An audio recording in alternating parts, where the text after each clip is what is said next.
Jadi adat pepatih ini masyarakatnya dikelompokkan dalam kelompok besar disebut suku. Ya.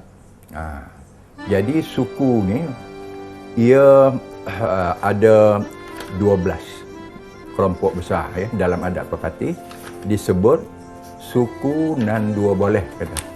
Ya. Jadi suku-suku tersebut ialah suku Biduanda, suku Tanah Datar, suku Mungkal, suku Seri Lemak, suku Seri Melenggang, suku Tiga Batu, suku Tiga Nenek, suku Batu Belang, suku Batu Hampa, suku Payakumbuh, suku Anak Aceh dan suku Anak Melaka. Jadi ada 12 suku dalam masyarakat adat pepatih. Ya.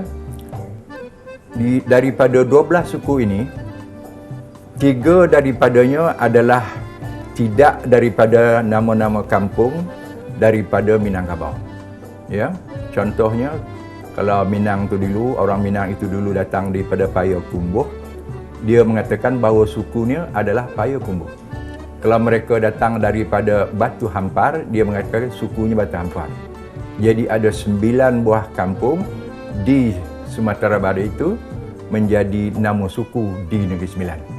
Manakala yang 3 lagi tu Biduanda. Biduanda ini ialah orang Minang yang mula-mula datang dulu berkahwin dengan masyarakat orang asli, suku Jakun lah. Jadi orang Minang ni telah dulu Islam, masuk Islam. Tetapi orang asli atau suku Jakun ni belumlah lagi Islam. Tetapi bila berlaku perkahwinan itu, jadi biasalah mereka itu menganut Islam. Ya, mana yang berkahwin dan mana yang berasa selesa atau ada tarikan untuk masuk agama Islam, mereka masuk agama Islam. Jadi zuriat-zuriat mereka ini antara orang Minang dengan masyarakat asli ini, itulah dia dinamakan Biduanda. Ya, bila mereka dah masuk Islam dinamakan Biduanda. Akhir-akhirnya atau hujung-hujungnya menjadi nama suku. Dan suku Biduanda inilah yang mempunyai prioriti atau keutamaan berbanding kara dengan 12 suku ini. Dan mereka inilah yang menjadi yang teramat mulia Datuk-Datuk Undang. Ya, dan juga yang mulia Pulu-Puluang. Mereka dapat special privilege lah, keutamaan. Antara dua puak tadi yang datang dengan orang yang mendiami di Negeri Sembilan, iaitu suku Jakun. Ini adalah satu kajian yang cukup menarik. Apabila sampai di situ, rombongan yang pertama ataupun kumpulan yang pertama yang datang, iaitu kaum lelaki daripada Minangkabau itu sendiri. Bila datang, mereka berkahwin dengan anak-anak kepada Tok Batin tadi. Bila mereka sudah berkahwin, maka melahirkan zuriat. Dan zuriat itulah yang dipanggil sebagai suku Biduanda sekarang. Dan wujud perjanjian di situ, suku Biduanda inilah yang layak untuk menjawat jawatan undang. Jawatan undang yang 4 di Negeri Sembilan. Undang Luak Sungai Ujung, Undang Luak Johor, Undang Luak Jelebu, Undang Luak Rembau. Dan kemudian menjadi penghulu-penghulu. Penghulu di Luak Teraci, Gunung Pasir, Inas, dan Jempul. Dan jadi apabila berlaku di situ, maka dan kemudian datang pula puak yang kedua. Puak yang kedua, rakyat dengan rakyat berkahwin di situ. Bila berkahwin, maka masing-masing wujud penyesuaian antara adat yang dibawa daripada luar dan adat yang ada di Negeri Sembilan. Tambah pula adat yang ada di Negeri Sembilan adalah adat yang bernasabkan ibu. Yang datang daripada luar juga adalah adat bernasabkan ibu. Maka penyesuaian itu, maka berlakulah seperti adat yang ada pada hari ini. Sebab di Negeri Sembilan ini harus kita faham, adatnya yang pertama adalah adat orang asli di Negeri Sembilan yang berteraskan Jakun. Dan yang kedua adalah adat Minangkabau yang datang daripada luar. Yang ketiga adalah adat yang datang daripada Siak. Jadi 3 ini dicantumkan. Inilah yang berlaku sekarang yang dinamakan sebagai adat pepatih. Tidak semua orang Negeri Sembilan adalah pengamal setia adat pepatih. 2 daerah yang dimaksudkan ialah Seremban dan Port Dickson. Berbeza dengan daerah Rembau, Jelebu, Kuala Pilah, Tampin dan Jempol. Di sini ramai yang mengamalkan adat pepatih. bahawa kita juga nak memperkatakan bukan seluruh Negeri Sembilan ini menggunakan pakai adat perpati. Ya? Tidak. Tetapi ada kawasan-kawasan yang memakai adat perpati dan ada kawasan-kawasan dan tempat-tempat yang tidak menggunakan pakai adat perpati. Contoh, kita ambil Port Dickson. Port Dickson ini ialah pesisiran atau pantai tepi laut. Jadi orang-orang Melayu yang tinggal di Port Dickson itu, mereka menggunakan pakai adat Melayu Port Dickson namanya. Adat Melayu Port Dickson. Linggi contohnya, satu wilayah adat juga. Ya. Jadi Linggi ini, mereka ini mengamalkan adat ketemenggungan. Nama adat mereka ialah adat muafakat dan kebulatan. Adat masyarakat Linggi ini dengan ketua wilayah adatnya, Datuk Muda Linggi, Yang Mulia Datuk Muda Linggi, mengamalkan budaya adat ketemenggungan. Nama adat mereka itu ialah adat muafakat dan kebulatan. Kemudian ada masyarakat lagi di Kampung Londa, iaitu di Gemas, iaitu masyarakat orang Rawa. Ya, masyarakat orang Rawa.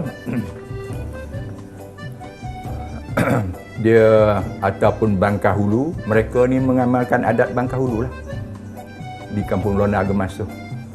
Kemudian di Jelebu ada satu tempat bernama Kerangai Penaguh. Jadi tempat ini diduduki ataupun dihuni oleh masyarakat Mandailing. Mandailing, ya. Jadi mereka ini menggunakan pakai adat Mandailing. Ya, adat Mandailing.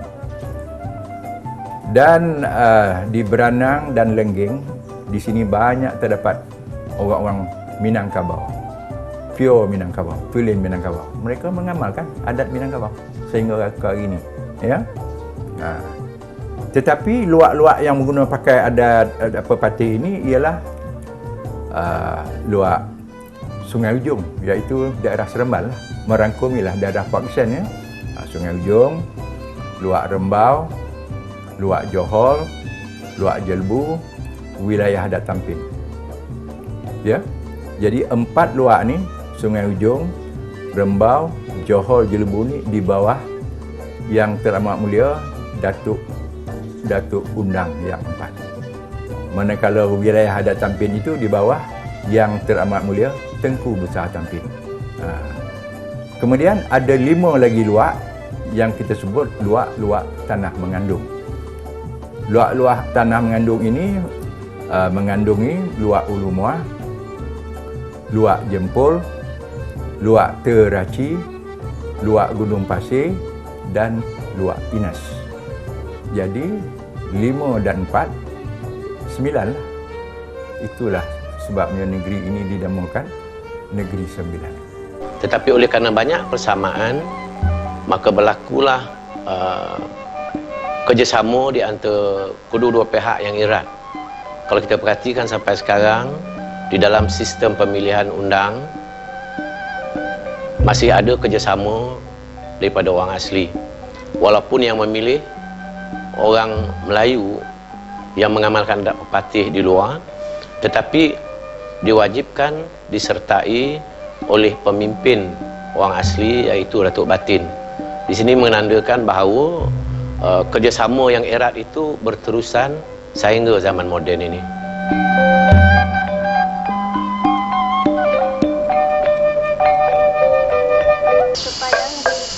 Sebelum kedatangan perantau Sumatera, suku Jakun, iaitu penduduk asal Negeri Sembilan, telah mempunyai satu sistem kemasyarakatan yang unik.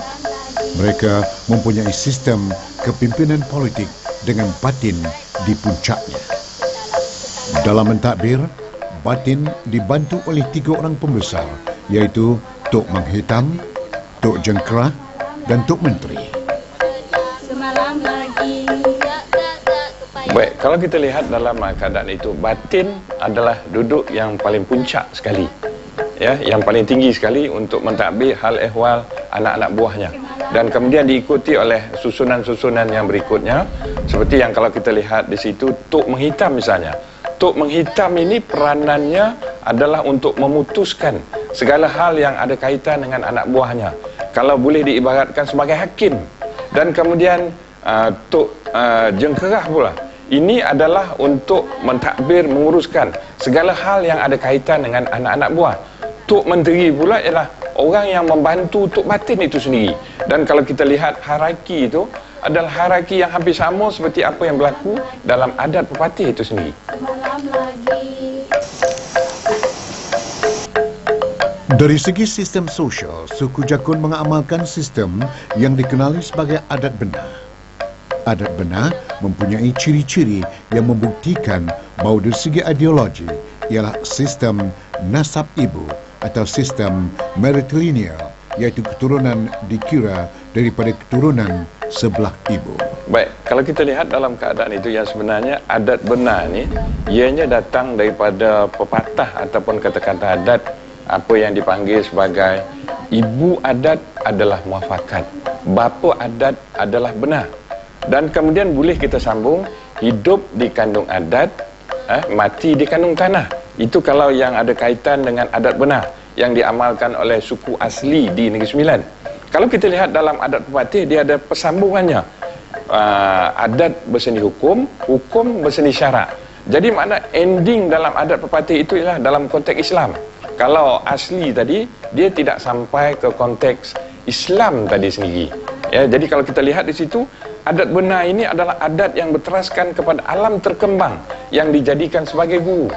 Penakik pisau siraut, ambil galah batang lintabung, selodang jadikan niu, nang setitik jadikan laut, nang sekepal jadikan gunung, alam terkembang jadikan guru. Jadi adat Jakun tadi melihat apa sahaja yang ada di alam sekeliling tadi, kalau dianggap perkara itu benar, dan itulah yang akan diamalkan. Berbanding dengan adat pepatih tadi yang berteraskan sedikit adat benah dan dicampurkan dengan Islam yang tidak lari daripada hukum-hukum syarak. Para perantau Sumatera, iaitu dari Siak dan Minangkabau, mengamalkan sistem nasab ibu